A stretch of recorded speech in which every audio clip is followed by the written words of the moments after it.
It was so nice to see, as all of you were coming in, all the connections that you have with one another. Just getting to see you all reminisce. I mean, there's really a feeling of family. I'm always proud to be from McKeesport because of those sorts of things. I'm particularly interested in all the stories that are going to take place here today. And I mentioned this a little earlier, but I was sort of on the Daily News at the very, very grassroots level as a paper boy. And someday I'm going to write a book about all the things I learned as a paper boy. It was nice to see my mother come in. So one of my Daily News memories, my mom, is us doing the crossword puzzles. And we would take turns and pass the crossword puzzle around. And we have such a great community, and there's so many great stories, and I can't imagine what your careers would have been like to really be a part of sharing those stories with the community. And I really do believe that it was the daily newspaper that really was the glue that sort of kept our community connected. And so I'm really thankful for that.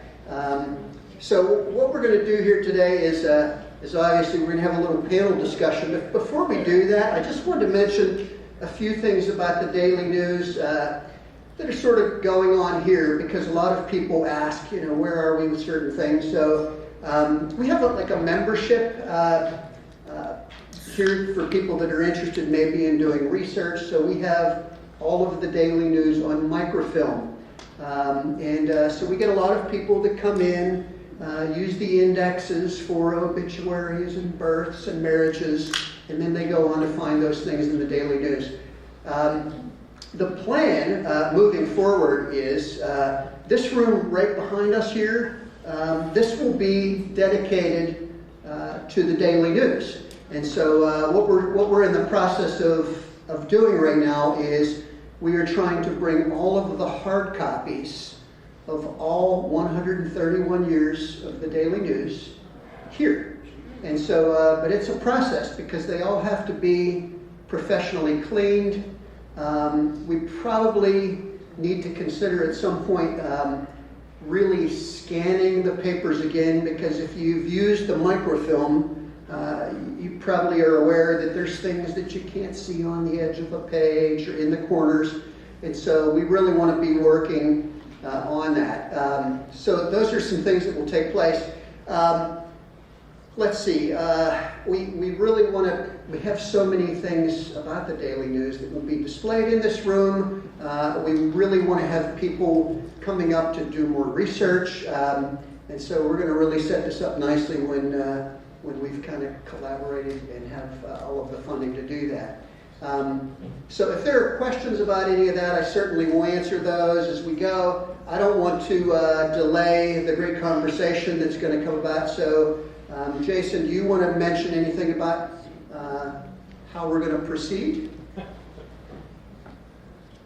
Thank you, Tim. I always tell people I'm going to be Phil Donahue, but you have to be pretty old now to remember Phil Donahue. So I asked these 6 folks to kind of get us started, but we are hoping that it's a conversation. We have a lot of former Daily News employees here, so if somebody hears something and says, "That's not right," then I'll run over with the microphone and they can have a correction on the spot. It used to take the next day, we had to put a correction on, but now. I'm Jason Tozier. I'm on the board of directors here at the Heritage Center. I'm also the founder of Tube City Community Media, which runs the Tube City online website. We have our office now in the former Daily News building. And a couple years ago, somebody asked me, well, I guess I get this question sometimes, is, well, did you replace the Daily News? And I just look at them and I say, everything we print in a week would fill up about a page and a half of the Daily News. They're just, I give tours of the building sometimes now, and I just think, you have to imagine there were 200 people working here. It was not just the newsroom, it was the mail room, it was the composing room, it was the printing, it was the infrastructure, it was the business office, it was the advertising office. The Daily News had its own machine shop, the Daily News had its trucks, Daily News had, it was a factory in every sense of the word. And it also knit together so many of these communities around here. McKeesport is not the only town that has lost a newspaper in recent years. If you live over in Homestead-Munhall area, you know that the Valley Mirror just printed its last edition after 40 years. We've lost so many in these last few years. The West Newton Times-Sun we lost recently. We almost lost the Post-Gazette, the Pittsburgh Post-Gazette, which never thought that would happen. So this is a problem that's happening all over the country. And it's not the fault of the journalists or the printers or the mailers or the composing room or anybody else. It's the advertising is not there. But we're not going to talk about we're not going to solve that problem today, because what I want to talk about is the great work that the Daily News did for 131 years. Because this is the History Center, I will give a real quick history. The Daily News was not the first newspaper in McKeesport. The first newspaper in McKeesport actually goes back to 1854. It lasted until 1861. It was called the McKeesport Standard. And then there were a bunch of papers that sprung up. There was the McKeesport Paragon, the Herald, the Times, the Record, the McKeesport Tribune started in 1885. And then it moved to a town called Greensburg and merged with something called the Greensburg Review, and nobody ever heard of the Tribune Review ever again. But the Tribune Review actually started in McKeesport back in 1885. There was a paper called The Advocate. Probably one of the more successful competitors that Daily News ever had was called the McKeesport Journal, but it only lasted 2 years. The Daily News started in 1884. It was the Draveau family, same family as Dravosburg, that started the Daily News. And the idea they had was that newspapers were expensive then. The idea that they had, which the Pittsburgh Press had at the same time, was that newspapers should only cost a penny. And that if you printed more newspapers and you made them less expensive, more people would buy them. And this sounds like it's a pretty simple idea, but at the time, that was revolutionary. And that's one of the things that made the Daily News so successful so fast that pretty soon all of these other newspapers were forgotten. I think most of us know that the Mansfield family owned the Daily News for almost 80 years, beginning in 1925.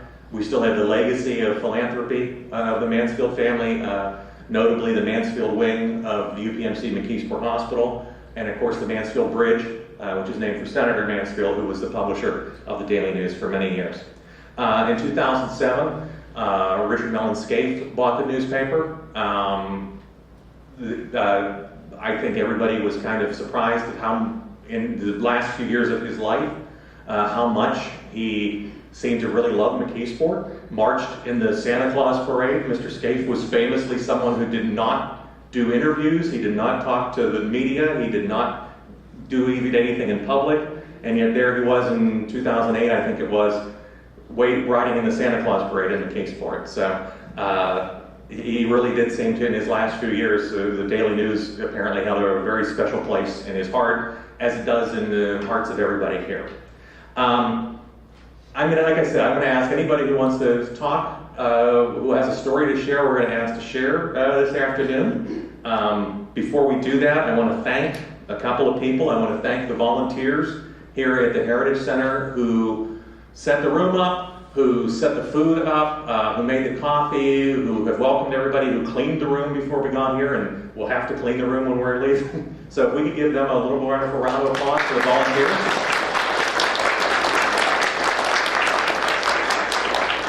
We want to acknowledge also a foundation that they have only very minimal ties to McKeesport. They have some ties to Pittsburgh. It's called the Flynn Family Foundation. They are out of Chicago.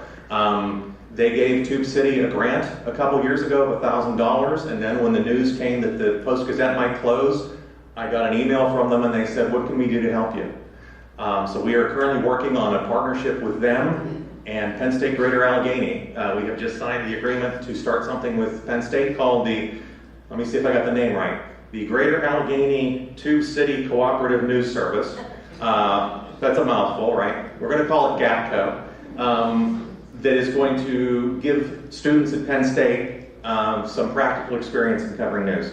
They have an award-winning student newspaper, and fingers crossed, there is a local high school, and I don't want to say which one because we haven't signed any papers with them yet, They do not have a high school paper, so the idea is that Tube City will help the students at Penn State, and then they will help the students at the high school, this certain high school, to start their new newspaper. So fingers crossed, we're going to have some more news, some good news to share this fall with the help of Penn State and some local students. So I want to thank the Flynn Family Foundation. They provided a lunch for us to have a little reunion for Daily News employees. They provided the tote bags. Please take a tote bag with you with the Daily News on it. And also, and I'm just going to throw this in because it surprised me. I went down to pick up the pop and water this morning at Tube City Distributing, and I got out my credit card, and they said free of charge. They said we're donating it. So thank you to Steve from Tube City Distributing for donating, and Di's Cornerstone Diner, who did the catering for us this afternoon. Enough about me. What I was hoping is if you could introduce yourself, how many years you worked at the Daily News, and then pass the microphone to the next person. So we'll start with Dr. Ryan. Kevin. Oops, let me turn that up. No worries.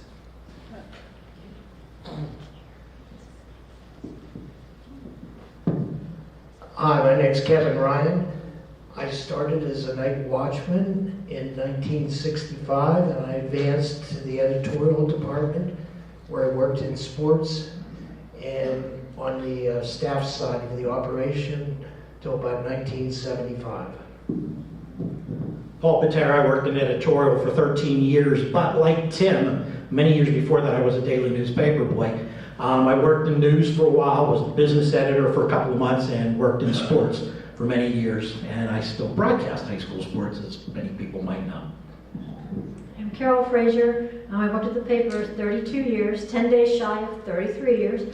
I started out as a reporter and then moved up to Women's Page, lifestyle editor, and then was still reporting, and I was also one of the news editors. Hi, my name is Cindy Shegan Keeley. I worked at the Daily News in photography for 38 years. I started as in a high school senior semester program from McKeesport High School. My name is Ernie Harkless, and I worked at the Daily News for 44 and a half years. When I came out of the Navy, I started in 1961. My name is Mark Russell. I worked at the Daily News. I started in 1972, and I worked up until the day they closed, a day short. I was working in the composing room when we initially worked with lead. The newspaper at that time was all lead, and then we transitioned into what's called cold type.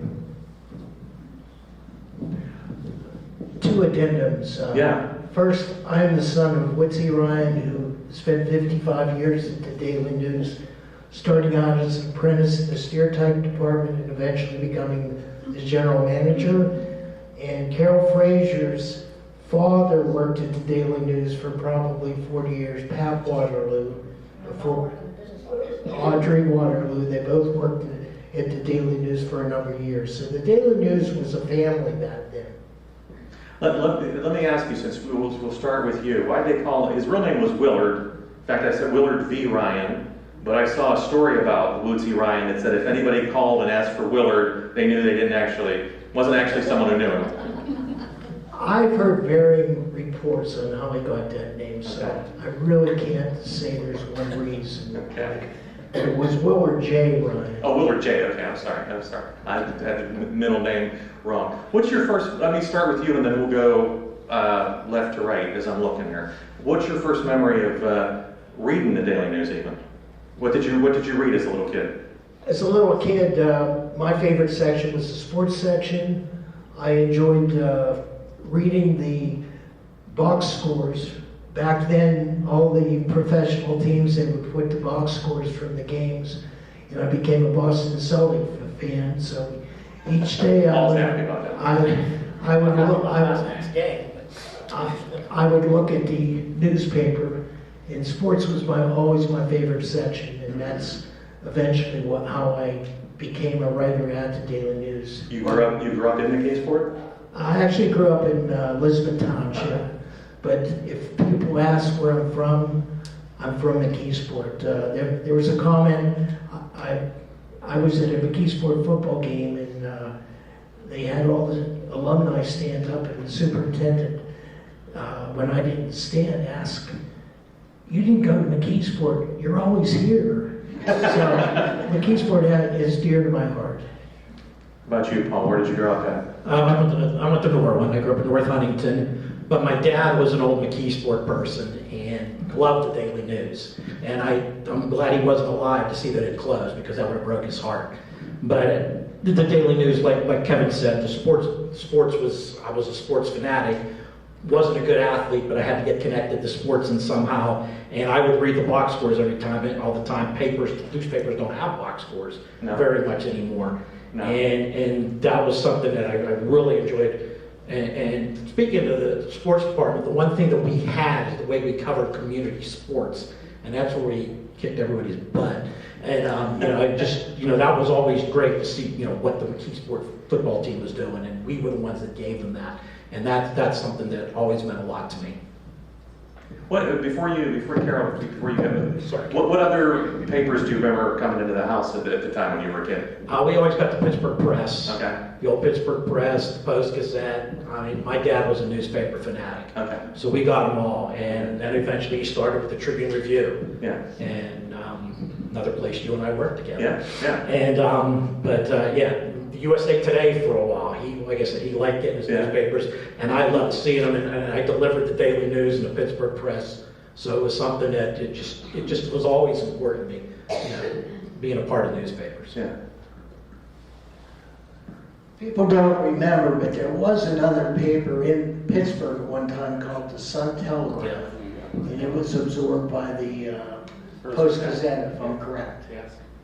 Carol, over to you. Where did you grow up at, Carol? I grew up in Elizabeth Township, graduated from EF High School. Okay, this is going to be really lame, but I always went to the comics. Hard-hitting news. That's how I learned. I told somebody the other day, I can still go down in my mind from the top to the bottom, where there'd be Nubbin, Scamp, Nancy, Heart of Juliet Jones, Tarzan. Let me see. What am I missing? Spider-Man. That's always, as a little kid, that's where I learned to read. Was reading the funnies, and then like Paul, okay, there's other stuff in the paper. There's the comics in the paper. Uncle Ray's Corner. All that stuff, for little kids, Yeah, exactly. And I remember going on, when I was in grade school, we would always go on field trips. Well, every year, or every other year, we would, because of my dad working at the paper, we would go to the paper for a field trip. And it got to the point, I could almost recite everything. Because my dad would be one of the ones that would take the tours around. And then what was really, really cool, I kind of took over his legacy. And whenever there would be tours coming around, I got to take the tours around. And that was just kind of really neat. I always felt like my dad was walking around with me. You probably took me around when I was about 12. The scout trip came down for a tour. Yeah, I think you were the one that you kept touching stuff. You kept telling, stop touching it. Yeah, stop it, you said. Yeah. How about you, Cindy? I grew up in Grandview in McKeesport, and born and raised here, and have lived in Elizabeth Township since the late 80s, yet still say when somebody says, where are you from? Born and raised in McKeesport, and proud of it. Yeah. And it's like there's no other feeling than the group of people that, that we grew up with, and that. As far as reading the newspaper, I always had to know what was going on, where more the news, the accidents, the parties, the this, that, and whatever. Never got into comics or anything like that. I just wanted to be the pulse of where it was happening. And sports. I enjoyed sports. I enjoyed covering sports very much so. Ernie, where'd you grow up at, and what do you remember about the paper growing up? I grew up in Monroe. Okay. And I was a paper boy for the Sun-Telegraph. Yeah. Did you get the Homestead Messenger too? The Daily Messenger? Yeah. Okay. I didn't deliver the message. Okay. I just delivered the telly. Okay. And I can still remember on Saturday nights I sold the Bulldog edition. Anybody know what the Bulldog edition is? Oh, yeah. Tell them what the Bulldog edition is for people who don't know. It was an early edition of the Sunday paper, basically, but it came out on Saturday evening. So So it was quite a thing. How heavy were those papers, especially around Christmas time with all the, because I always was impressed with, I never delivered the papers, I was impressed with the kids who could throw those. Yeah, no, they were heavy. You didn't throw these around. Mark, where did you grow up at? And before you, Yeah, I'm sorry. I just wanted to say that my wife also worked for the Daily News. Which we tried to get her up here, but she said, no, I don't think so. But thank you. Okay. So, as I said earlier, I started in 1972. I wanted to become an architect, follow my grandfather. But my brother, who also worked at the Daily News for many years, said, "You'll never be an architect." He says, "We have an opening for an apprentice printer. It's a 4-year training process." So I agreed, and I started there in 1972, as I said, and we were led. Each line of type was its own, and they were about maybe 3/4 of an inch high, and once you put the page together, in what was called a chase frame, those would probably weigh, about 100 pounds each page. I think we have, I think this is actually the stereotype version. Tell people what they're looking at here. Well, this is later on, I believe, Ernie. But this... That's the reverse, actually. Yeah, What they're looking at it is is the reverse. reverse. It is reverse. Okay, how old is it? What year is on that? This is actually a Post-Gazette page. I don't know how it got to McKeesport. We don't talk about that. 1976, though. Okay. So anyway, that's a later process than the lead. The lead molds, after the page was put together, was sent to our stereotype department, and these, was it cardboard? Yeah, they mushed like a paper. Yeah. We call them a paper mat. Yeah. Paper mat. Right, Okay. and then they were molded, lead molds out of that, which were put onto the presses. But it was quite a process. I remember our starting time was 7:15 in the morning, and we had to be on the papers on the street by 1 or 2 o'clock at that time, because it would be close to quitting time for the steelworkers. And boy, those steelworkers had to have a paper coming out, or we would be in trouble. The other thing I remember a lot was the comic page. At one point in my time, I was in charge of putting the comics together. And there was one day that I got the comic strips. They would come to us in weekly editions. And I got it out of sequence. So, boy, did the readers let us hear about it. That what happened at Nancy. Yeah, what happened to crossword puzzles? Don't mess with the crossword puzzles either. They do not like you to mess with the puzzles.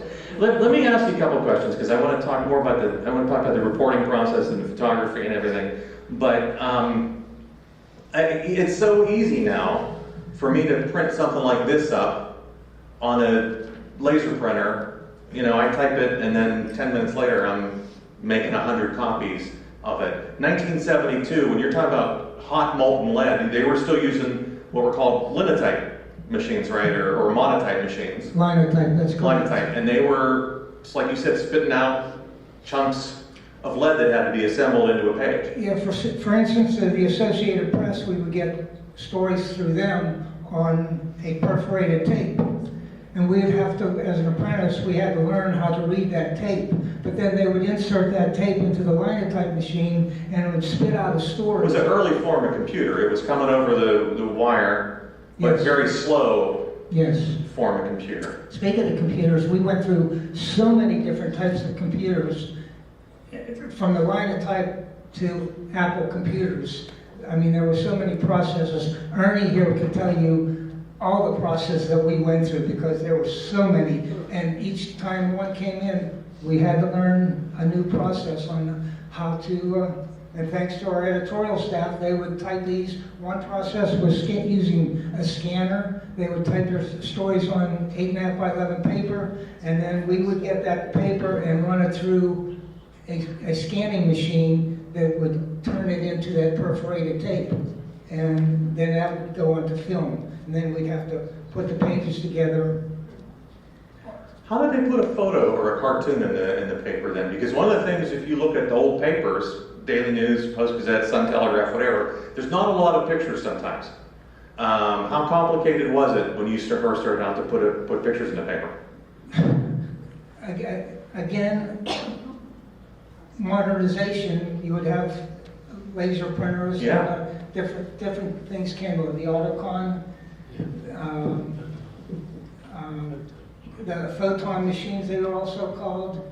But they were etching. I mean, they were using acid to etch Yeah, pictures. that was a process as well. We would Yeah. send, that would be on our second floor of the Daily News. We'd have the paper created, and then we would start using negatives. And we'd have to, then they would use an etching machine with acid and to create your, Because the type has to be raised up to pick up the ink that's correct. when it goes through the press. Dr. Ryan, you were going to say something? That was called the engraving department. Okay. Bill Baker ran that for a number of years back. Okay. Bill Baker, Tim Thompson, and Bob Brady. They actually had 3 people that would transfer the photos into a metal composition that the paper could pick up. The other thing, when I started in 1972 in the composing room or the printers department, there were approximately 47, maybe 50 printers in the department. When I retired a week before the Daily News closed, we had 7 or 8 putting out the same amount of paper. That's how. Were there families? Was that because I mean you had to apprentice, you had to join the typographical union. You had to first, I think you had to be recommended, and then you had to apprentice under someone else and learn all these skills of etching photos, of casting type, of making the. I said stereotype, and that's stereotype not as a negative word as this is a stereotype, but it was a mirror image of the lead type that he's talking about. That's how they would make the plates. That's called the stereotype. Were there a lot of families who would come up through the printers union? As the Daily News logo said, we're more than a newspaper, we're a community institution. We're basically a family institution.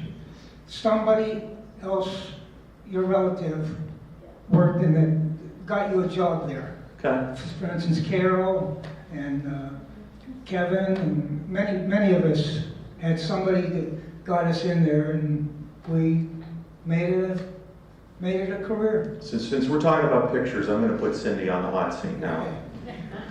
Cindy, when did you first start taking pictures for yourself, and then how did you get hired at the Daily News? Well, I realized when I got hired at the Daily News that in 3rd grade I was into doing this stuff. I took cameras to school with me and asked if we could do group shots and this and that.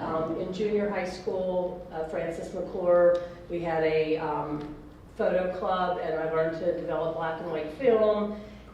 My father was friendly with a couple of my father was a police officer. He was friendly with a couple of the photographers down there, so my father set up a black and white darkroom in our basement. Ralph Pittner was my mentor. You know, like I said, I went down there on a senior semester program from high school and like never left. Like they couldn't hire me full time because I was only 17, and you had to be 18 to get on the insurance, and they had company cars. So I worked part time for about 8 months and then went full time.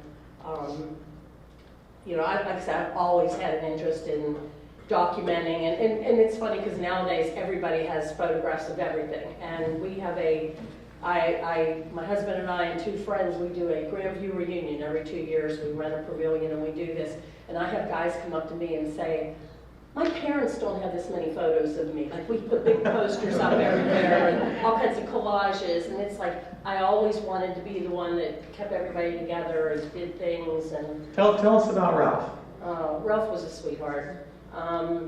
Just super nice guy. I mean, I don't know how, you know, he was just a very, very good person. So who were some of the other photographers when you were there? Was Jasper Ross still there when you started? Jasper was there, William A. Ross, William A. Jasper Ross. Otherwise known as Jasper, and Elmer C. Brewer. Uh-huh. Irv Saylor had retired by then, probably, I think. Pardon me? Irv Irv had had retired, Okay. yeah, a couple years before I started, but I had done work for him because he had this traveling railroad Right. thing that I used to go do. But the three guys, when I started, it was pretty bizarre because these guys were like my father's age, had never had a woman in their department, yet alone a 17-year-old. You know, so things had to clean up a little bit.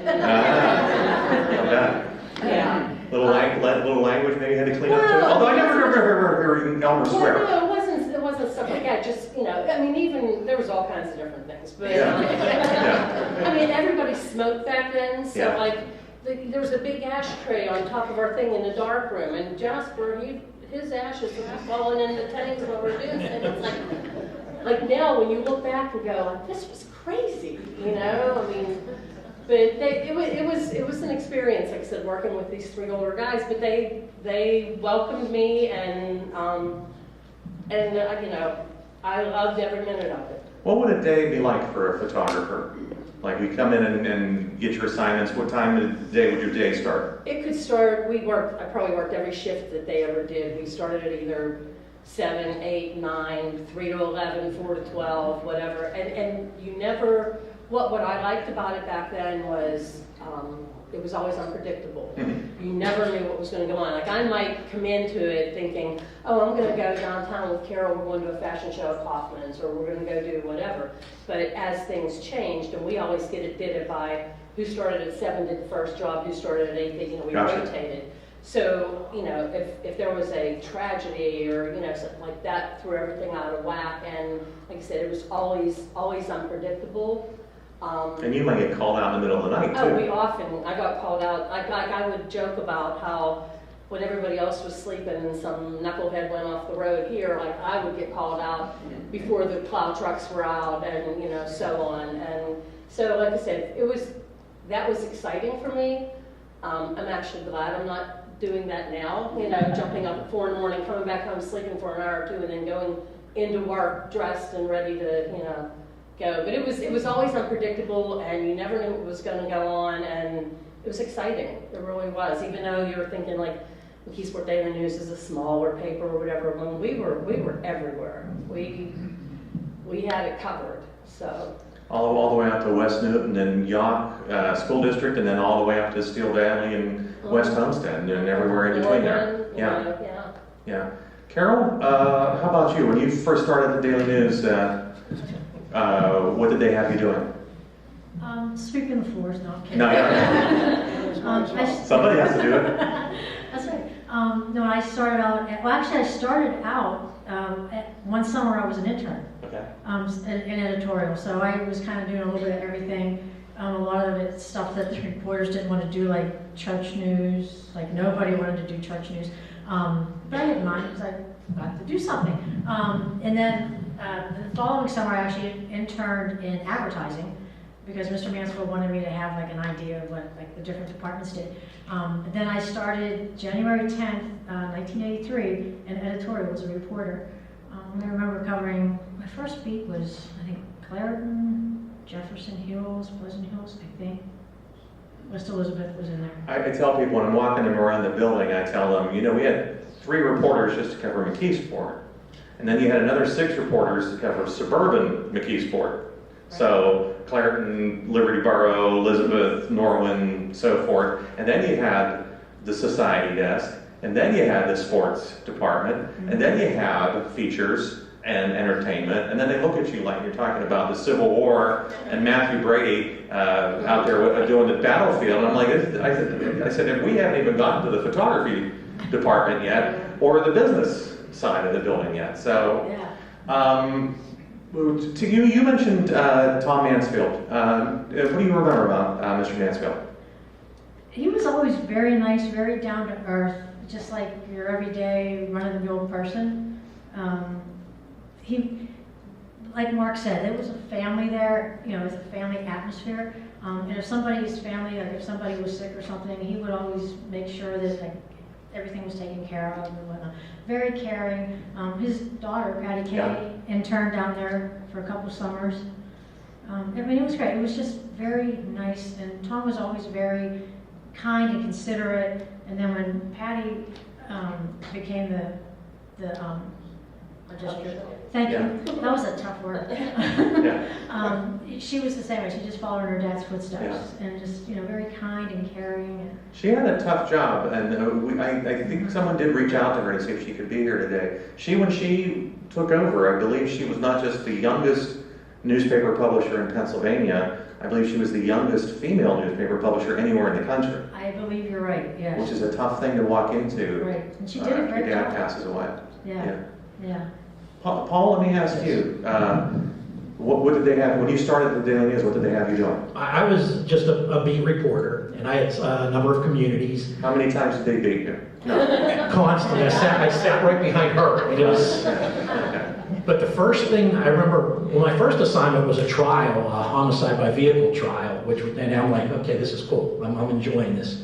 But the first meeting I ever covered was a Willard council meeting, and I remember sitting there that night going, what have I gotten myself into? Because it was unbelievable.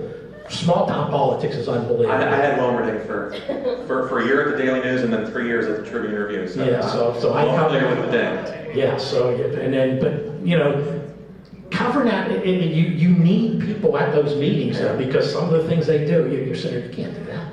So, we were kind of like a watch guard, I guess is the word for them. But they had me doing that. And then when Carol was promoted to editor, I took over her beat as education, the education reporter. Because like you said, there was 3 people covering McKeesport. You had your police reporter, your government reporter, and then somebody for education with the McKeesport School District and all that. And then business editor for a couple months. Then I moved back to sports because that's what I eventually really wanted to do, was sports. And of course we had, some characters back there in the sports department. Tell us about Storm and Norm. Her daughter's right. His daughter's right behind you. I did. So what? I meant to bring Norm's book. Norm wrote a very entertaining book that I think it's just called Stadium Stories, Pittsburgh Steelers.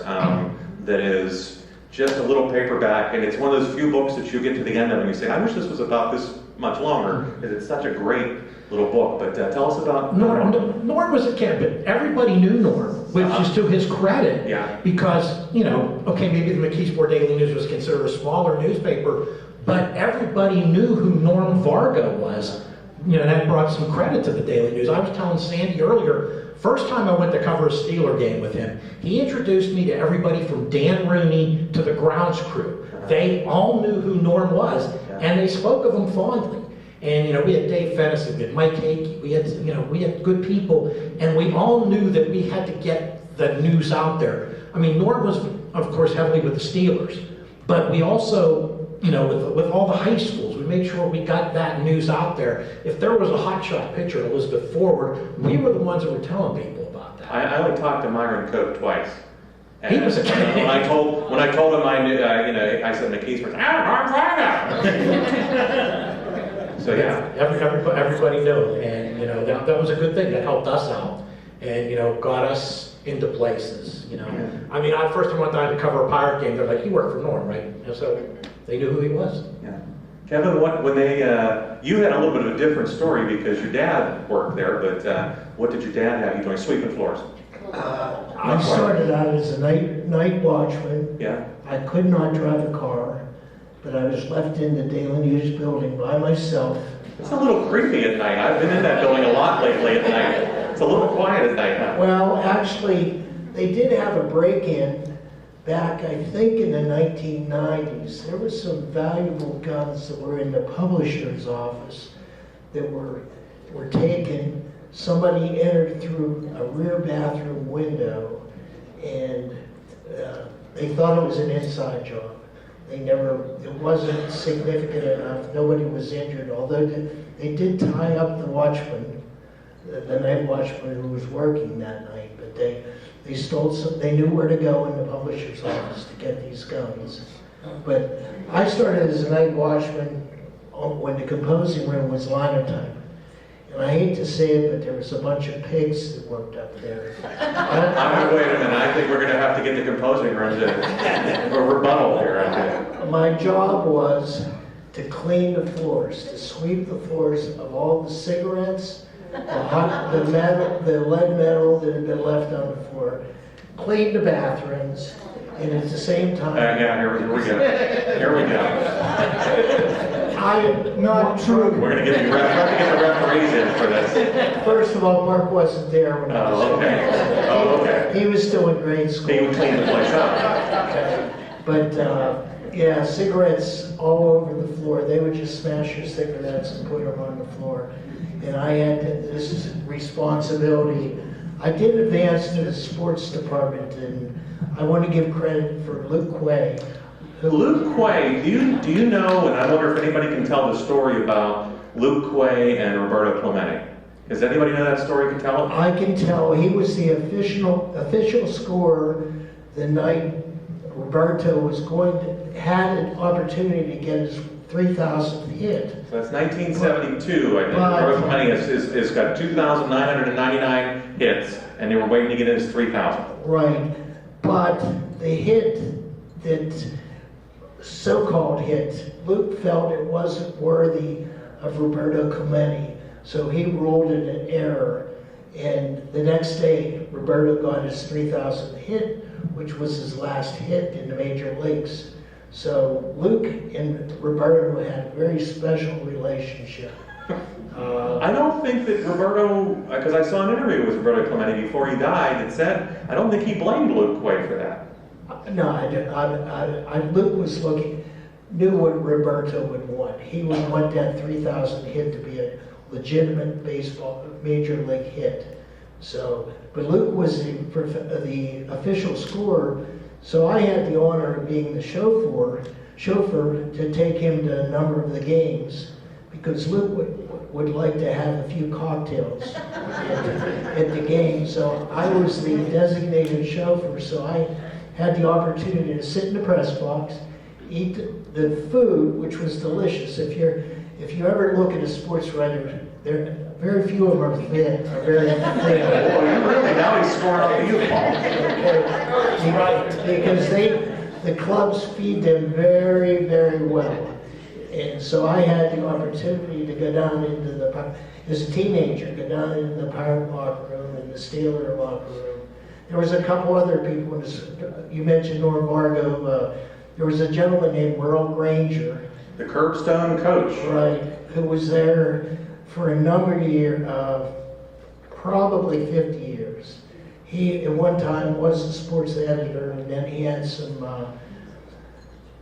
physical difficulties that he steps aside, but he came back later, and his curbstone coach column was one of the favorites of the old-timers, because he would mention all the old-timers about things that I knew nothing about. Then there was a gentleman named Ted Colton who preceded Norm covering the Steelers. Now Norm was not a sports writer when he came to the Daily News. He was a staff writer. He covered Duquesne and West Mifflin. And then when Luke passed, Norm took over in the sports department. But Carol eventually became the women's editor. But I have to acknowledge two people.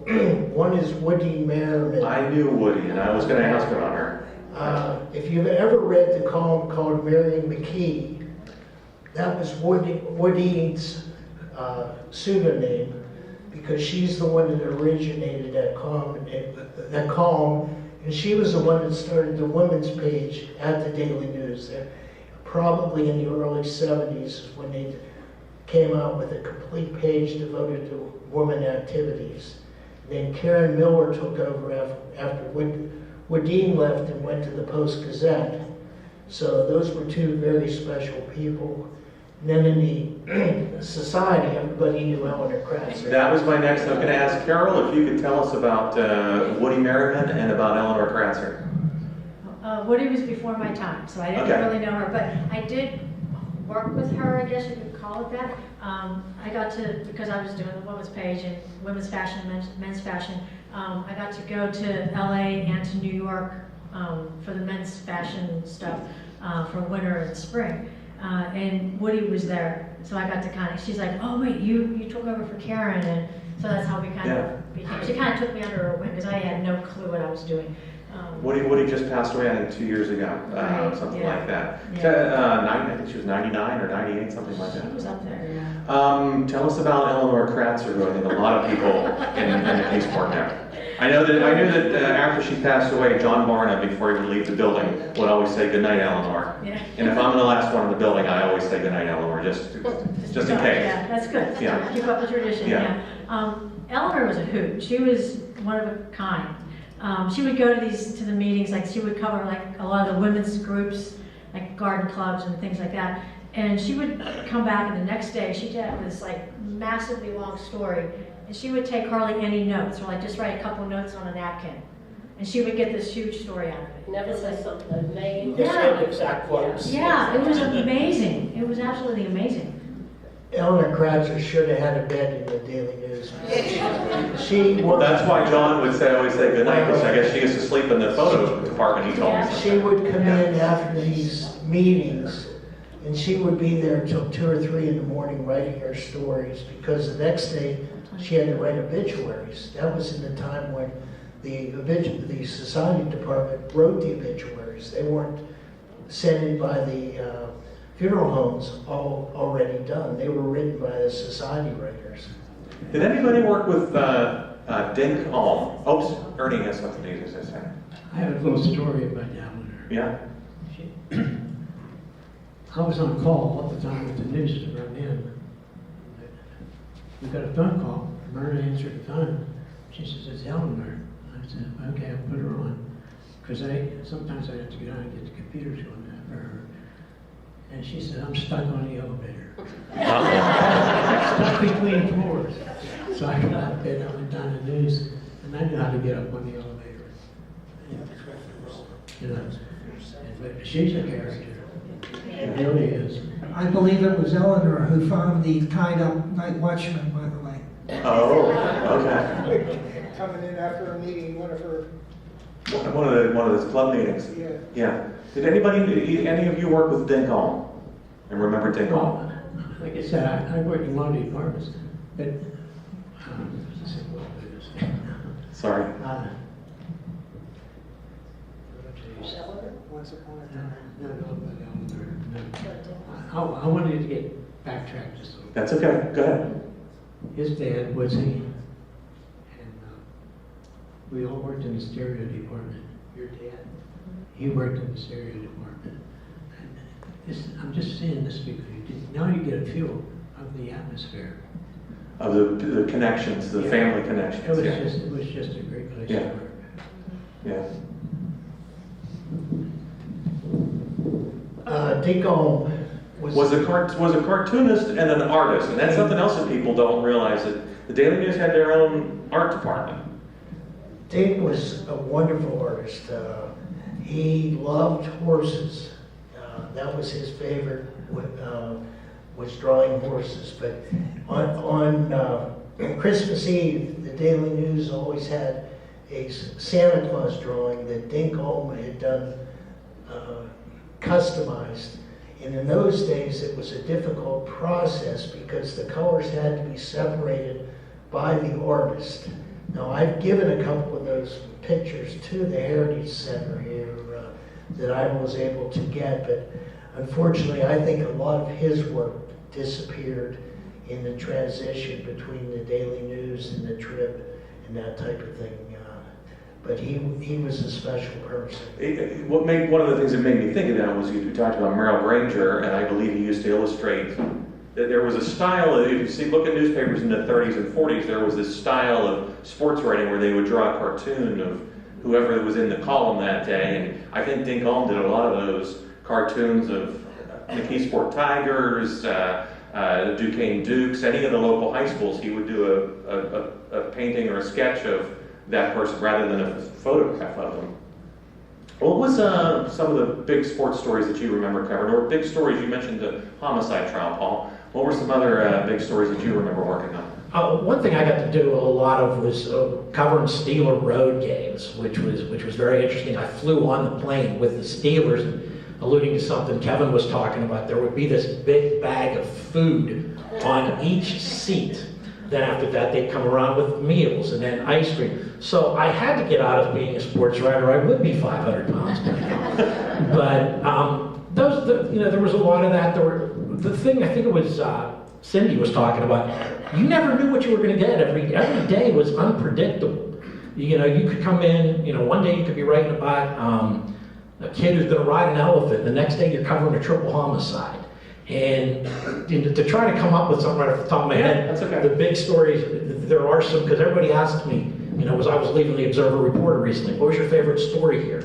And my favorite story is always something I covered at the trip. But, you get to do so much that you never thought you would be able to do. And that's what I think was so attractive about it. When kids are looking to get into whatever line of work they want to get into, I tell them, if you're looking for a 9-to-5, Monday through Friday job, this is not it.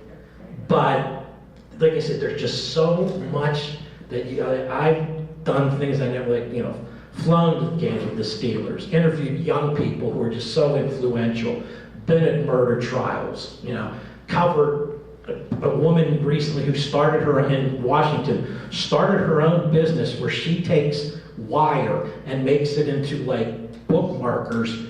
But that's not the interesting part of her story, because before that, she was the head aquarist at the big aquarium in Texas, and before that worked at an aquarium in Orlando, Disney World, where when Mickey Mouse dove into the water, she had to be the safety diver for Mickey Mouse. So it's just, you learn so, everybody's got a story, and you learn so many different things. And it all started for me at the McKeesport Daily News, and they talked about the family connections. For me, it was a couple of friends who worked there. Yeah. Bill Hook, and I can't say his name without crying because he recently passed away, and Wes Carter were good friends of mine, and that's who got me in there. So there was that friendly connection. And then, as you saw when everybody was walking in, those connections haven't died. Yeah. We're all still friends. We're all still family, even though we haven't seen each other in years. And that's what was a great part of the McKeesport Daily News. Carol, what are some big things that you were... Oh, sorry. There's one story that to this day, I think it was the day McKeesport died, when the fire took place in May of 1976. That was the final straw that destroyed McKeesport. If the fire had blown the other way toward the river, it would have been a lot less destructive, because when the Memorial Theater was destroyed, which was a historical landmark, that was a site that McKeesport always will miss. But the fire, I was on the golf course, and the operator found me and said, can't you get somebody else? Because the gentleman who covered the fire, police and fire in McKeesport, was named Don McGavin. And for some reason, Don was never findable when there was something big. So I think the story about Don McGavin, because we had that is going to be the 50th anniversary this month, and I'll put a plug in for the library. They are doing a program on the famous fire. But 10 years ago, we had a program here just like this with some of the McKeesport firemen. I think the story about Don McGavin was that he was at jury duty, and he was on the train going to Pittsburgh, and the conductor came by and said, "What are you doing on the train? McKeesport's burning down. You ought to be in McKeesport." I believe that was the story about Don McGavin, is how he found out. I don't remember hearing that. All I know is they called out the whole staff, photographers, the news reporters, everybody came on and worked overnight on that story. I don't think McKeesport's had a bigger story or something that was so destructive. Like I said, I think that was the final thing that led to the downfall of downtown McKeesport. Carol, sorry that we intercepted you there. What are some big events that you remember while you were at the Daily News? Probably the biggest story and the most exciting thing for me, when I was covering Claret, it was when everything was going on, like with the DMS.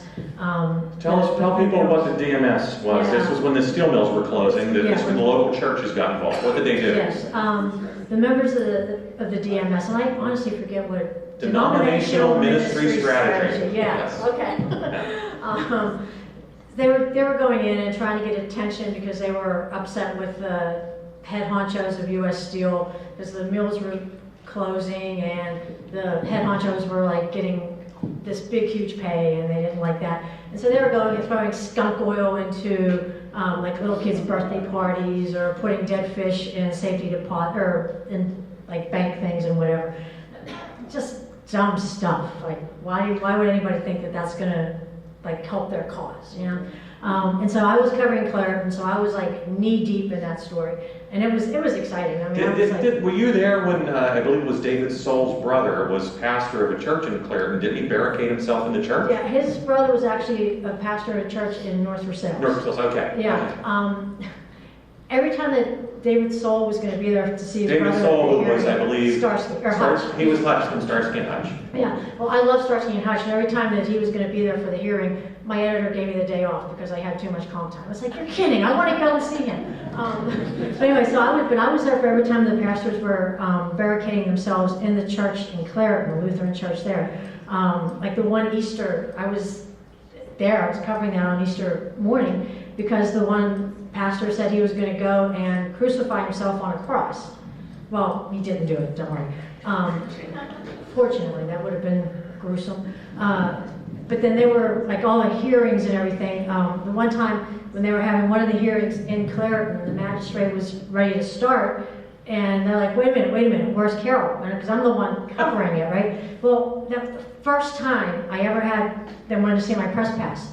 I didn't have my purse with me, so I didn't have my press pass. They weren't going to let me in. The local police all knew me, but this was county police, and they were barricading. The magistrate actually came out and said, get your butt in here, you're the one covering this, I don't care about these other reporters. So we're like, so I got to go to the and then like all the hearings and the trials and everything in Pittsburgh, I got to go to that. I mean, the judge that was even doing that, Emil what was his last name? Okay, so what? No, that was the state representative. It started with an N. Yeah. I can't remember. I'm drawing a blank too. Yeah. So at one point, like and the other media, they would have different people coming in and like, you know, relieving the other reporters that were there. Not me, I was there from like 8 a.m. until it was over for that night. And so at one point, the judges let Emil Narek, yes. Yeah. He's like, okay, we're stopping until tomorrow. Carol's been here all day. She's tired. She just looks tired. So we're going to stop for today and come back tomorrow. Oh, okay. But then the best part of the whole thing, I'm sitting at my desk one day and I get a phone call. They're like, oh yeah, I'm calling from 60 Minutes. I'm like, huh? What? Huh? What? And it wasn't like any bigwig from 60 Minutes. It was like just somebody in their newsroom, and I don't mean that in a negative way. But it wasn't, you didn't get Mike Wallace, wasn't called? No. Okay. Well, not yet. Or even Andy Rooney? I ended up getting Ed Bradley. Okay. Yeah. Okay. So they said, we have all your clips. You're the only reporter that's covering this thing fairly. You're telling both sides. You're not being biased. You're doing it fairly. I'm like, yeah, okay, that's a good thing. I said, do you think it's worth coming out and us covering this? And I said, well, yeah, it's kind of a national story, and yeah. So next thing I know, Ed Bradley comes to town. There was one of the hearings in Pittsburgh, so I was down there for it. Ed Bradley comes walking down the hall, and all these Pittsburgh media, TV, radio people are like, oh, that's Ed Bradley, that's Ed Bradley. And he's walking down, he's like, where's Carol Waterloo? I wasn't married at the time. And I'm like, that's me. And he's like, come over here. We're walking down the hall. He has his arm around me. I happen to glance back, and all the other Pittsburgh big-name reporters are like, yes. It was so exciting. But that's probably the most memorable thing. The worst part of the job, I was also travel editor, and I had to go on a cruise every year. Oh. That was horrible. Not really. Cindy, what's this couple big stories that you maybe remember?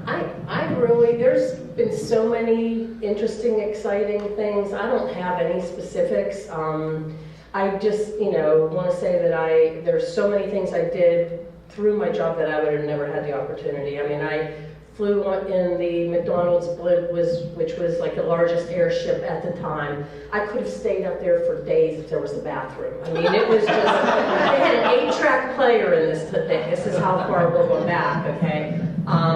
Flew the Concorde. awkward on their flight into Pittsburgh, you know. Met so many famous people and sports stars, and I'm going to give Norm a shout out here for, you know, when I used to go down to press conferences down at Three Rivers, they didn't have ladies' room facilities in the press box. So if I had to go to the bathroom, he had to be my guard. Like he'd have to go in and check, make sure nobody was there, let me run in and stand at the door and try to keep the guys from not coming in because they didn't care. You know, I can't really think of a specific, maybe something will come, but like, and just all the people in our area that were so happy to have us covering their events, and, you know, it was very fulfilling. You know, so. It's 4 o'clock, and I want to open this up to if you have any questions for our panel, 333-9190. No. Anybody have any questions that they might want to ask, or a story that you might want to tell? Okay, hang on to me.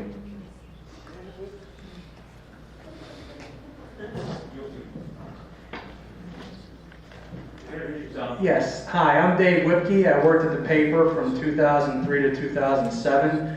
And if I don't work at the Daily News in McKeesport, I don't meet my future wife. I was covering a triple homicide trial, the Carl Scott trial in 2004. I was there on verdict day, and she was working for Metro Networks radio news service. I was at Green Tree, Pittsburgh, yeah. And we met, we exchanged information, and shortly thereafter we started dating, and now we're married. So I don't meet her without working here. So that's my 2 cents.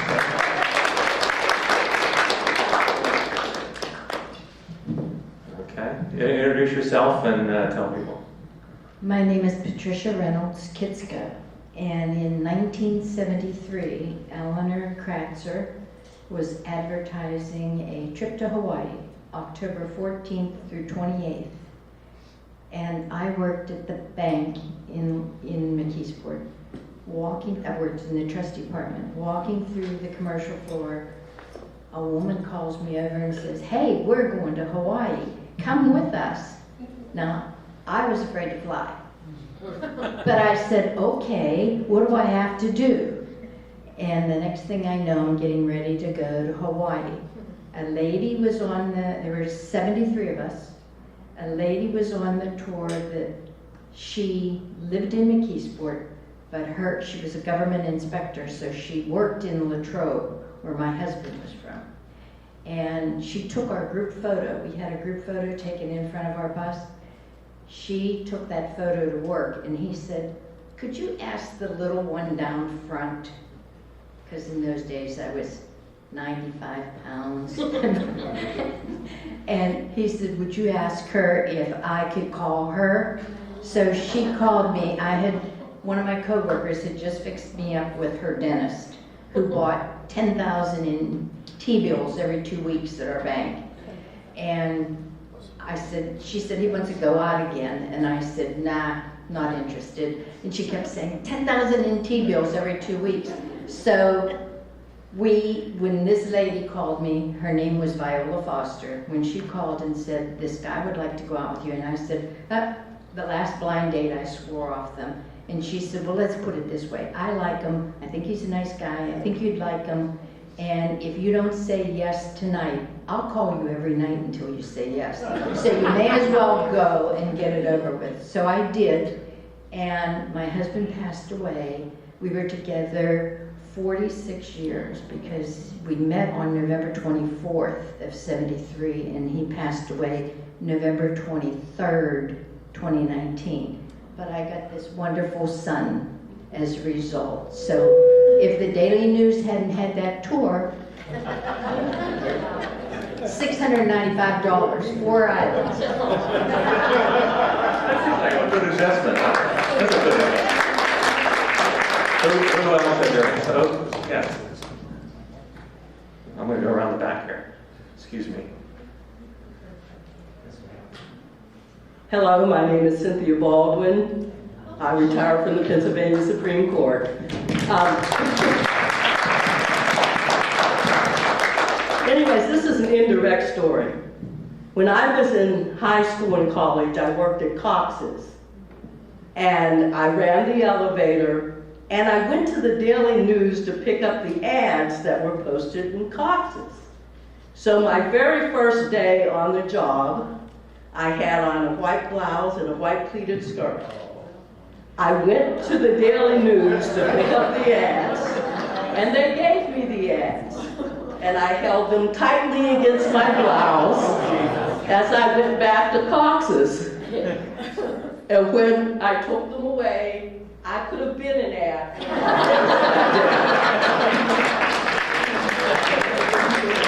After they told whoever about that story, whenever I went to pick them up, she said, "Don't hold them against you." The other one is, I grew up on Market Street in McKeesport. The big story was the flood. We were in the middle of Market Street. And when they opened the dams, it was the flood during the 50s. They opened the dams and the water came rushing in. And I know that story, my parents actually kept that, and I still have the Daily News stories from the big flood. I don't want to make this about me, but when I was in college, actually working for the college paper, and in the composing room, Mark, you'll appreciate this, I was doing manual paste up and cut the heck out of my left hand, and I had to have an operation. So after the operation, I had to see a doctor at UPMC in Oakland. And so I would get on the bus to McKeesport and buy Daily News, because they used to have I don't remember the fellas' names that would sell the Daily News in front of Equibank and in front of City Hall, or in front of then McKeesport National. So I'm reading the Daily News all the way to my doctor's appointment. I get into the doctor's office, and they call me back, and he looks at my hand. He says, "Oh my God," he said, "the circulation's cut off in your hand. It's turning blue." And I said, "No, I was reading the paper all the way." Here, let me ask you a question for Ernie and Mark before we go back to the audience. Because Jeff Baldwin made me think of something. Floods, snowstorms, tornadoes, all those things, the newspaper still has to go out the next day. In fact, it's more important for the newspaper to go out the next day. What were some disasters like snowstorms, power outages, that you had to get the paper out? Well, there could have been some disasters, because when the floods came in our lower basement, the sewers,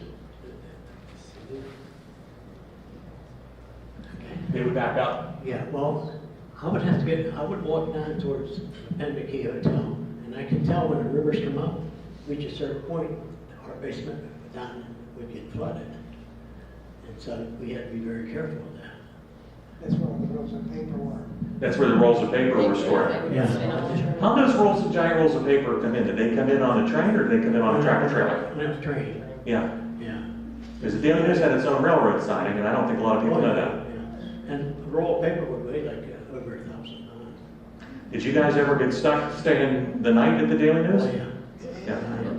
Oh, yeah. Mark.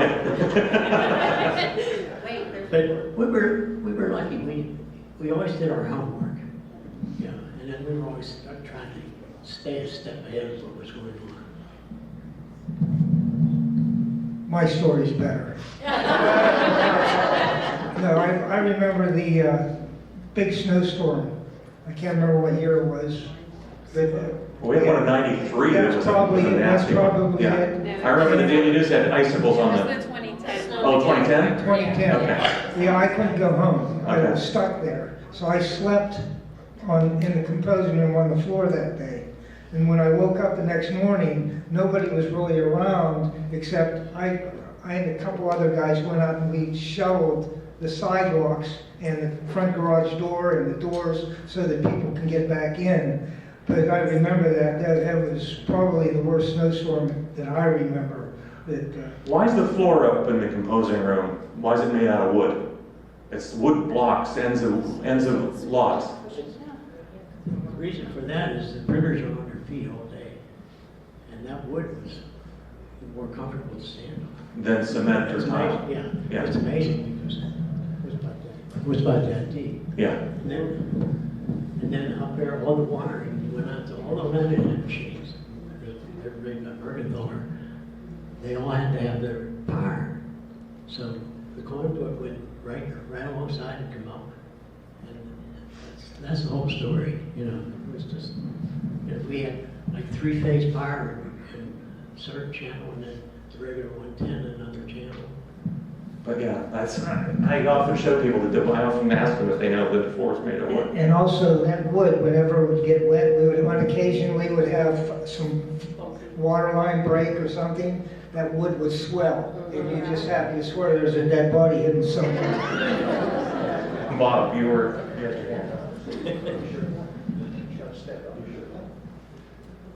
I just had to say something. I was never an employee of the Daily News, but I bought every door, I think, and I paid for a lot of it, a lot of ads. I own a real estate insurance company in town, and this gentleman from the Daily News, when we were celebrating our 75th anniversary many years ago, I got a call that they were going to do an article on our anniversary. Come up, take a picture, and so forth and so on. And so I got a call later, and they said that a gentleman from the Daily News would like to come up and present this. And I said, oh, that's great. So this fellow came in my door, and he said, where would you like to hang it? Well, I said, right here in the lobby, so when people walk in, it was framed, it was that big, it was very nice.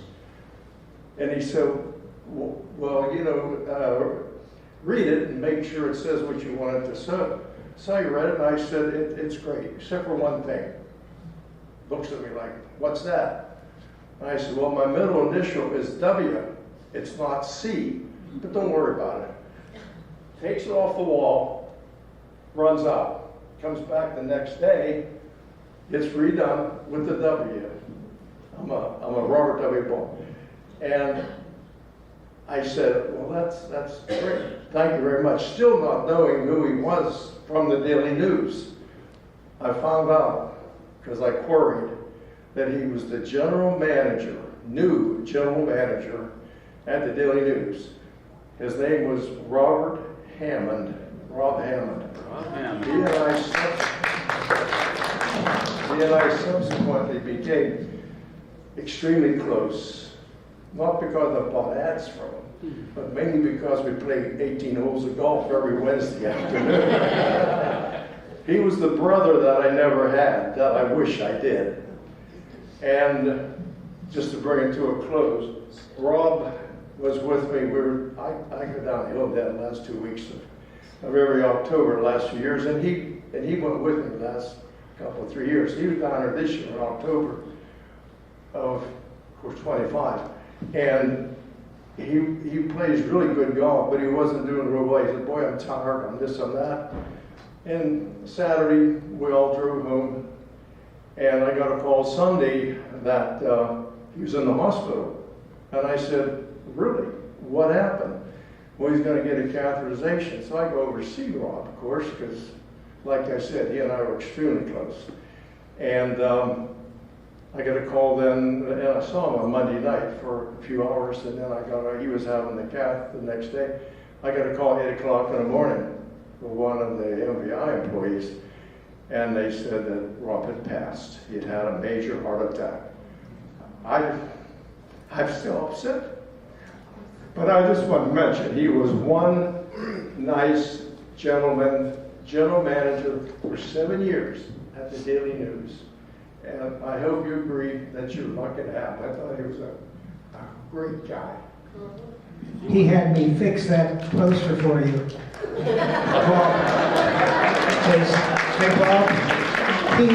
Bob, he had me fix that for you, Bob. Jason, Ernie brought up about the Daily News always being prepared. In the early 70s, there was turmoil in the inner cities in our country. Detroit was one particular community. And at that point, there was fear that possibly the Daily News could be targeted by one of these attacks. So in the press room on Lowell Boulevard in the early 70s, bulletproof windows were put in there to prevent a firebombing, which was a possibility in the community. They were being prepared. That was one instance that they went to extraordinary means to make sure that the paper would not be stopped. You have one more, and we have one more comment back here, but you had something you want to say about the Mansfield. Yes. I knew the Mansfields very well. I'm 90 years old, so I've been around a long time, and I got to know the Mansfields. And they had a daughter, Patty. And Patty and my daughter, Meredith, were very good friends. And they both went to Penn State, and they both were in the same sorority, except that Patty was a year ahead. So Patty was after Meredith to become a member of the sorority, and this is a big deal, I guess. I remember the fraternity days. And so Meredith was accepted into the sorority that Patty Mansfield was in, and that was wonderful. But the surprise of it was that we got a call that evening from Mr. Mansfield. He's in Florida. And he called us to congratulate us that my daughter, the friend of Patty Mansfield, was now a sorority sister. And I thought that was pretty nice. I knew the Mansfields, but not real close, but I do, and I'm sure most do. And it was just a great relationship. She had bought 22 acres up here to develop, and we helped to have her sell, things like that. That's all. Thank you very much. Introduce yourself and let us know what you. Bob Frazier, Carol's husband. Carol and I got married, and I got to know Pat. Pat was a really great guy. You guys were talking about that fire. And not too many people know that he was called and asked to go down and be up on the roof and spray it down while the fire was going on. And he went up on the roof, and I think you were involved with that too. Spraying that roof down to keep it from potentially catching on fire. And I thought that was pretty cool that, they did what they did, because if an ember would have hit that, it would have been gone. What did we, Patrick, and then I have a couple more questions for you. If there's a question, I didn't want to interrupt. Okay. First of all, Judge Baldwin, a pleasure seeing you again. I used to cover her regularly. Talking about people who met through the Daily News when Mrs. Cloonan was reporting for the Post-Gazette in Jeanette during our brief attempt to cover Jeanette. And the first thing she says, I look like her cousin. Well, it went well. There is another Ann Cloonan story. In Walker's story, she walks into the newsroom for an interview, and there's this madman writing a 160-inch story that day, 9/11. That was the day we held the presses for, how long was it? 90 minutes? 2 hours? I don't know. We held the presses so we could get that story. And it is possibly I didn't realize I do this, but it was a significant moment, and there's other moments from 9/11 and the aftermath I do remember. It turns out that there was a New York to Munhall connection, and a woman who was called with one of my brother's tenants. So, as I said, there's a lot of stories I know about 9/11, and a lot of stories I know over the course of 16 years, and I can't remember anything else at the moment, so I'm going to give you the phone back to Jason. It's funny that you mentioned that, because I was looking, I found one of the papers from that week, but I was working for the Greensburg Tribune Review, and 9/11 I was in Shanksville, and then I was in Johnstown, and then I was in somewhere else, Somerset maybe. Got back home to McKeesport about 2 o'clock in the morning and thought, I didn't get my daily news today.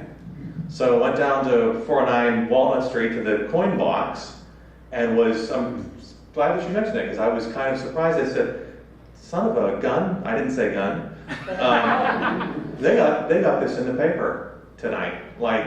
So I didn't know that they had held the presses 2 hours, because, yeah, it was a big, was the full front page that day. I have that paper somewhere, and my wife said, these are all your papers, aren't they? I said, yeah, they are. Of course they are. But yeah, I remember that. I remember everything that happened that day very well, but I certainly remember that the Daily News had that on the front page, yeah. Yeah, speaking of 9/11, at that point, we didn't have televisions in the office or really anything, okay? And we realized something was going on through the internet, but I was on the phone with a woman from Elizabeth Township who wanted to schedule a planning shot for the majorettes or something like this. And it was somebody that I knew, and she said, oh my, the Twin Towers, they're on fire, and blah, blah, blah. And I went, what? Wait a minute, So we started going back and forth. I found this old radio that was somewhere in the back dark room or whatever, brought it out front, we had that on. We started realizing what was going on, and we were supposed to run, the front page story that day was that the Guffey boys were acquiring Johnson the Florist again from whatever. And it was like, I'm like, you can't do this. Like, we are the only ones with an afternoon paper that, and everything got together. They stopped the presses, they got everything together, and I think we were the only ones that had... Our big story was, because I don't think the Latrobe Bulletin, which is also an afternoon, I don't think they have it in there. Mm-hmm. And our big story that day was going to be the first Krispy Kreme opening in Westmoreland County. Because everybody was excited all morning. They were taking orders for donuts, and then the donuts went out the window. I want to be respectful of time, where it's about 20 after 4. I want to ask you, so many of these communities have lost the papers. Ernie mentioned growing up in Homestead, they lost the Daily Messenger, and now they have lost the Valley Mirror. Jeanette had the News Dispatch. Irwin had the Standard Observer. There's so many of these papers, it's like we're citing the funeral. It's like the obituaries. What did we lose when we lose a local paper like that? And I'll start right to left this time with Mark, and we'll come down to Kevin. Cindy, if you can pass the microphone down to Mark. What do we lose when we lose a local paper like that? The more comments that I received after I retired and the Daily News closed was, how are we going to hear about people dying? What obituaries? And we really miss your paper. So that's the main thing I can remember. I'll second that. Yeah. Really? Yeah. Somebody said, and it's on the tote bags, a community institution, and I just was thinking about that sense of community that a newspaper or a radio station can bring. Well, and that's what people the same people that complained that the paper had gone up in price were stopping me at the supermarket going, I don't know what's going on. I think my neighbor passed and I don't even know.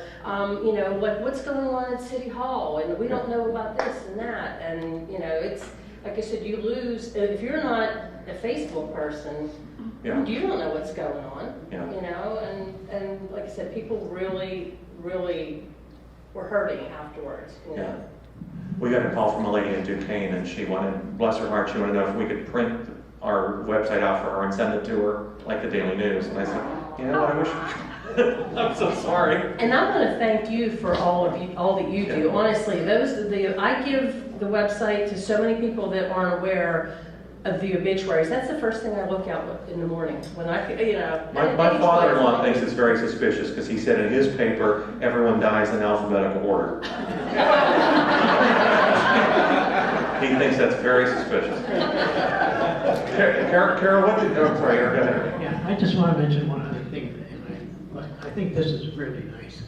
When we changed over completely to computers and this and that, then we went into what font are we going to use to use it? Because that's really important to the readers. So what we did was we just asked our readers to, What's the most legible font? Yeah. And we would put a font in it, and then they came back, and the typeface really had to be current typeface. Yeah. Carol, what did the community lose when we lost a newspaper? I think one of the big things was accountability. like school districts and municipalities or whatever, because they're not being covered, they can kind of like run amok almost and do what they want because there's no accountability. Nobody going to these meetings and saying, okay, wait, why are you doing this? Why are you spending this much money on this? And whereas when you have a reporter there and they're covering it, people in the community know what's going on. And it doesn't become a shock whenever they get their tax bill and their taxes are $300,000 higher. Okay, that's an exaggeration, but so I think it's the accountability, and also definitely the obituaries. I work at a funeral home now, I'm the office manager, and I can't tell you how many people come in the funeral home and say, I miss the daily news because I don't know when my neighbor died, and I found it out like 2 weeks later or something, and it's sad. So again, thank you for doing that. I always tell people when they say that, oh, you have to go to McKeesport-obituaries.com and then you'll find it. And Carol hit it right there with the accountability. We're the watchdogs. And the community connection is gone. And I have to admit, when I heard the post, because that was closed, and I was upset. Yeah. I mean, I know they were always a competition for every paper I worked for, but I didn't want to see that. Obviously, I don't want to see people lose their jobs. But the community connection is gone. Stories still need to be told.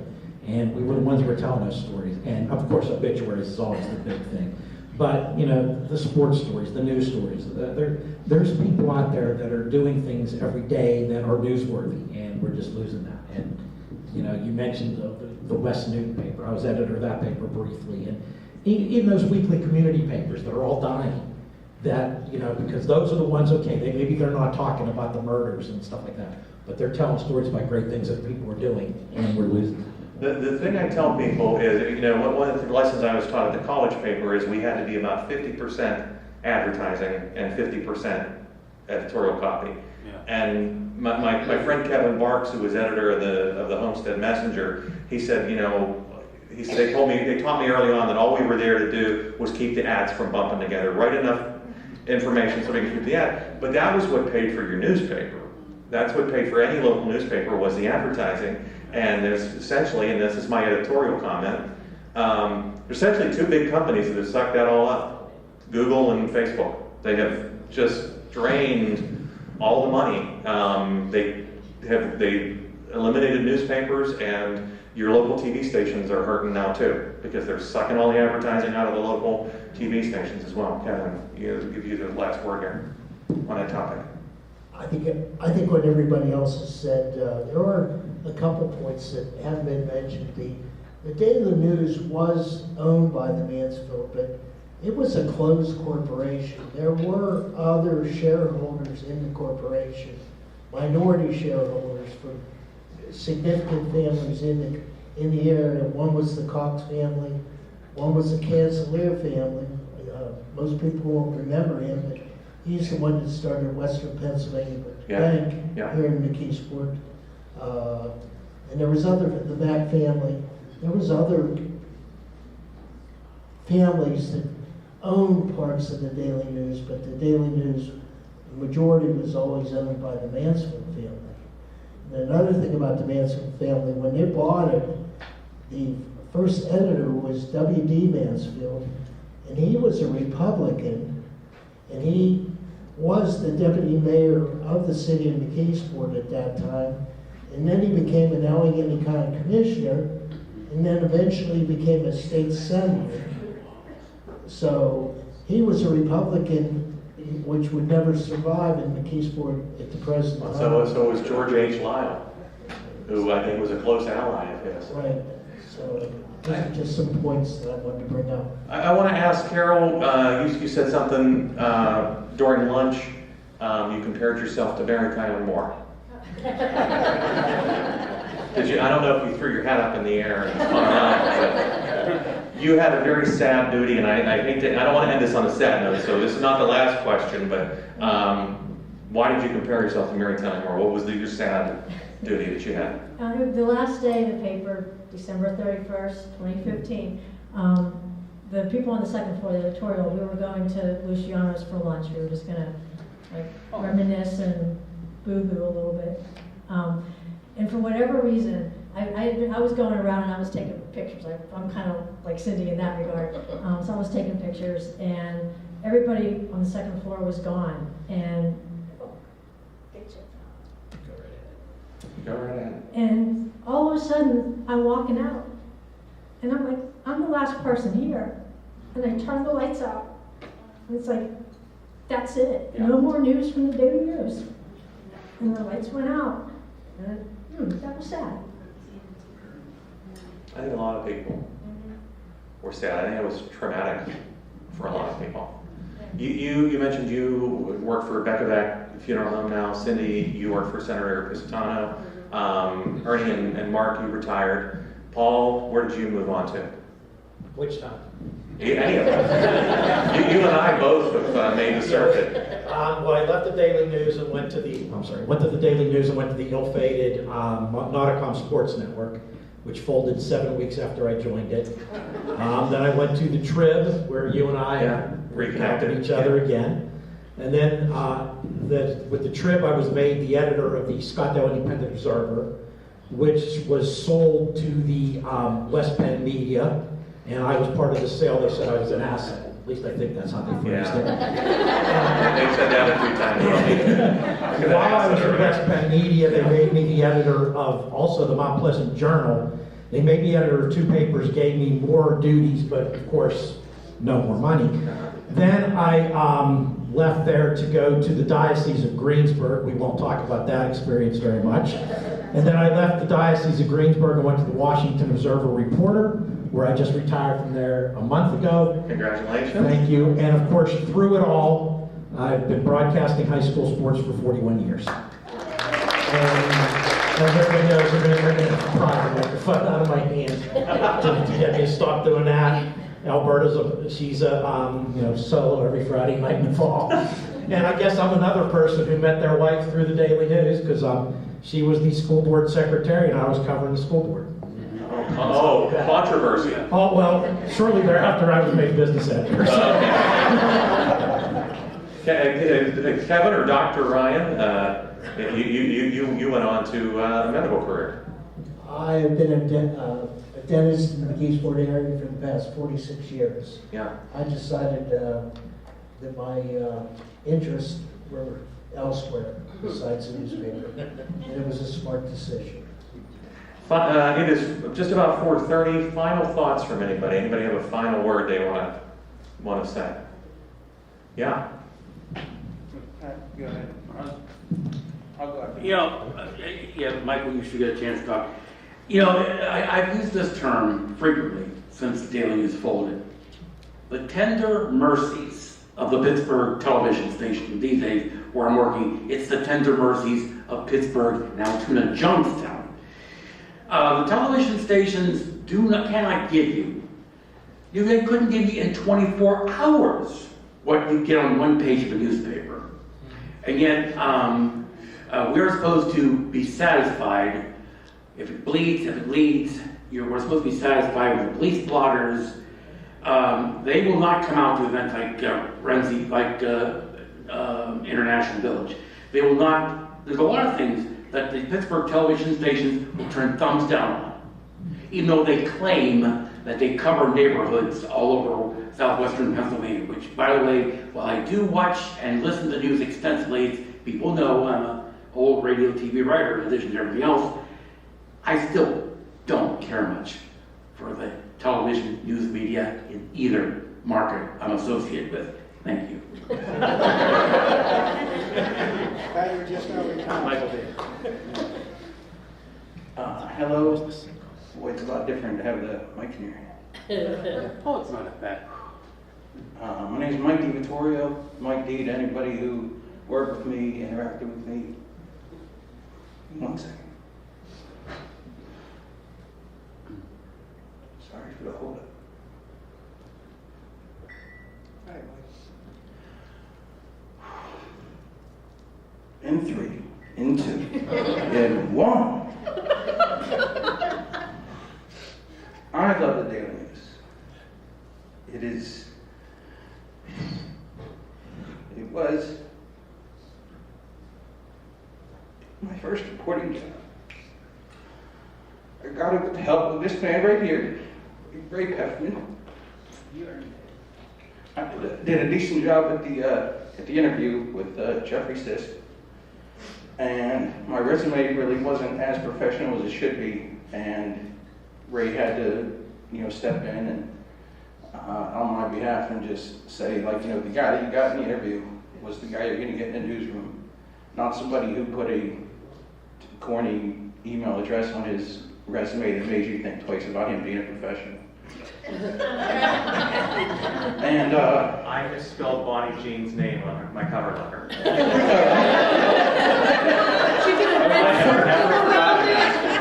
Because it was the first thing she said in the interview. Well, you've misspelled my name on the cover letter. I've written one of the worst stories that Bonnie Jean has seen in her career following a fundraiser that I went to. The gentleman on the end was talking about being a chauffeur for somebody who would go to an event, cover some things, and have a few drinks.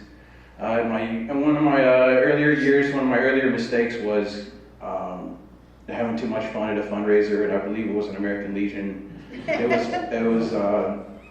I got the work done, I got to interview people, I took down all the notes, I had things lined up. And a friend of mine who I had worked with at LaRoche College, which is another connection that I have with Ray, he was an editor at the LaRoche Courier, and my friend was the editor before him, and he was at the fundraiser, and I just got a chance to connect with him, and I wanted to make sure I got all the interviews, everything done. And then I went and had I can say this now, just had a few libations and hung out with my friends, and I had to go back to the office and finish the story. And it was torn to shreds by one Bonnie Jean. And I can tell you that is the reason why I was like that, spelling the same person's name wrong 3 times. You spelled it 3 different ways, though. Yes, I did. Yes. Yes, I learned a lot in my first few years at the Daily News. Bonnie Jean, the late great Dave Fennessy. My first story at the Daily News was the name change from Penn State McKeesport to Penn State Greater Allegheny. So that was my introduction to there. My introduction to McKeesport was whenever they posted the job to come there. I ended up parking at the parking lot next to the Daily News, the parking garage, that I did not know was condemned, and I was wondering why I was the only car in the garage in the entire city. I parked there for at least a week or two before just saying, there's got to be something I'm not knowing about this. And I got to be with some of those Penn State Greater Allegheny students September 2011 when Barack Obama went out to Shanksville, and I got to be in the student section compared to the media section, which was multiple rows back in their own little area with the TV news broadcasters. And I got to be up there with the students because of McKeesport, because of the connection with the Daily News and doing a story from the students' perspective. And now it's just a great opportunity that this place provided me. I covered the waterfront area, Homestead, Munhall, West Homestead. I got to know all the mayors there. I got to know the police chiefs, the judge, and covering the waterfront, which is a great place to go to and walk around and learn more about your community. And when the editor asks you where you are, I'm working my beat. I'm not in, Lowe's Theater. I'm not in I'm out there on the streets. And just so many great things from the Daily News. I gotta say, sports department, Dave Wootsie, I got into the tail end of his career. I joined in January of 2007. I got to sit in his old seat. There was a green metal chair, just 2 cushions, one on the back, one on the ground. Everybody else had like some swirly chairs with wheels and stuff at the bottom. I got the nice metallic green chair that really kept me focused on my work. And I got to tell you that it takes a real man to be a sports writer. It takes a real man to travel with the team. And we also had the Daily News League, softball, baseball league. Some great memories coming to a few of those games. And I know I'm taking up a lot of time, but I have so many more memories and stuff to share. a few names, some people who couldn't be here: Kelly Fennessy, Stacy Lee, Eric Slagle. Shelly and I had a lot of I was the late night guy. Shelly helped me out a lot. I probably wouldn't have survived, from 07 till the end without the help of Shelly, Fenn, and Bonnie Jean. Carol, you turn the lights out. God bless you. Thank you, guys. Thank you, everybody. I feel like I want to hear.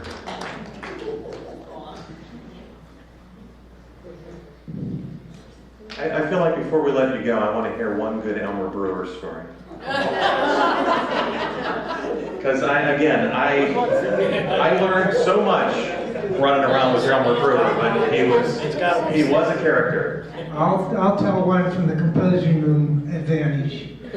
Elmer liked to talk a lot. Elmer Brewer? Elmer Seabrook. He had a lot of stories.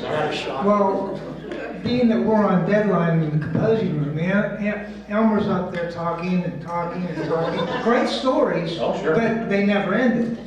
So we made a plan in the composing room. When Elmer would come up, somebody in the other end of the composing room floor would call, says, "Hey, Mark, it's for you." That way I would be able to get out of the conversation with Elmer. Elmer was a wonderful person. His wife, Bobby, worked in the classified department. As I said before, we were a family institution, and we miss him. It really was a great place to work. Yeah, I mean, there's so many Elmer stories, and some of them I couldn't even tell. But like I said, it was a pleasure working with everyone down there. And I like how Mike's getting choked up about this. We did this laughing, and when we were there, I mean, it was always, you always just felt so comfortable and at home. And even though we came from different backgrounds and everything, everybody knew everybody's business, and we were there for each other. And like I said, it definitely was a family atmosphere. I will tell one quick Elmer story, which is I was covering a local school district, and they were having the worst time picking a superintendent. They were without a school superintendent for months and months and months and months. And so Bonnie Jean or Fenn or whoever it was said, "Why don't you do a story on what's taking so long with this?" So I called the school board, I talked to the teachers union, I talked to some parents, and but we didn't have any art. You need to have art for a story. And in fact, with the internet, it's even more important. People won't click on it unless it has a picture. So I went back to the photo department and I said to Elmer, "I don't know, what are we going to take a picture? We don't have a superintendent. What are we going to take a picture of?" Elmer said, "We need an illustration." He said, "I'll do a photo illustration is what I'll do." He said, "Call that school district and you tell them I'm coming up there and taking some pictures." He came back, and he must have spent hours up there. He had, and this is all film camera. This is no Photoshop. This is no digital manipulation. He had school bus with kids, like double exposure with the lights from the school bus like going past, and he had, just people going from just from the legs up, so you couldn't see any faces, but you got you were in the school, and we're looking at these pictures, Elmer, this is great. And then they came down to the desk, and whoever was laying out the front page, whether it was Marie or Bonnie Jean, they ran at 4 columns across the front of the paper, this picture of, zoomed in, and they're superimposed, and he did all this in darker.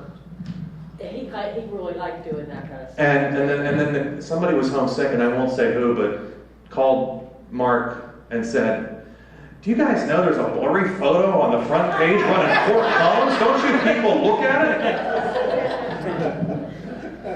So Elmer, no good deed goes unpunished. It is 4:44. I want to be respectful of people's time. You're welcome to hang out a little bit longer and network and connect. If you haven't taken a walk around the museum, please do. I don't know if there's any. I have 2 last thoughts. Kirsten. Kirsten Patrick, and I was the society editor for a time after Eleanor, so I had the privilege of working with Eleanor. I just want to say, Ernie is sitting there, and he looks very demure, and he's quiet. He kept things going all the time. Every morning,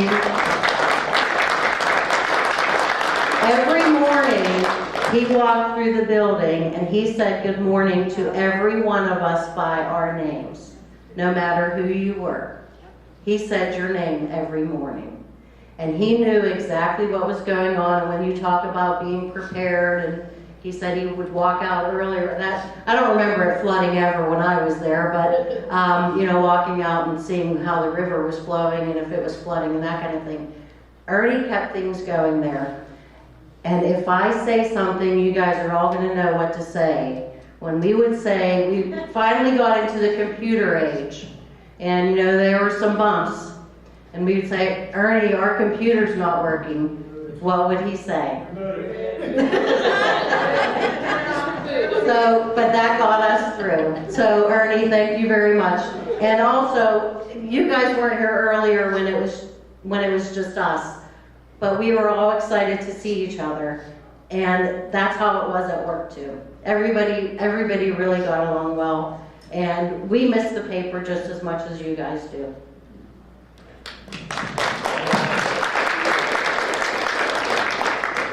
I just wanted to say I have no connection with the paper except buying it, but we had a corner store on the corner of Sumac and Garbage Street, and that's across the street from where we recently had an apartment fire. If that paper wasn't there by 3:30 in the afternoon, people would be lined up the street and up the alley waiting for it.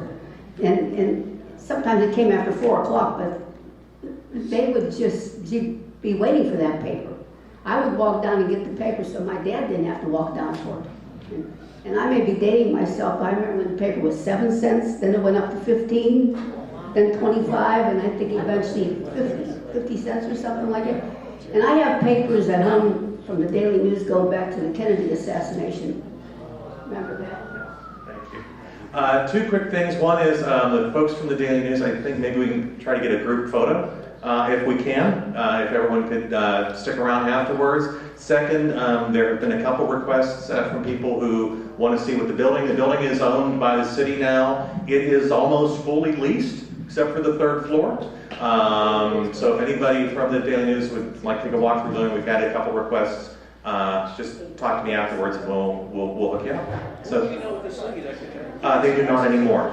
They don't anymore, but yeah, they did for a little while. But thank you all very much for coming.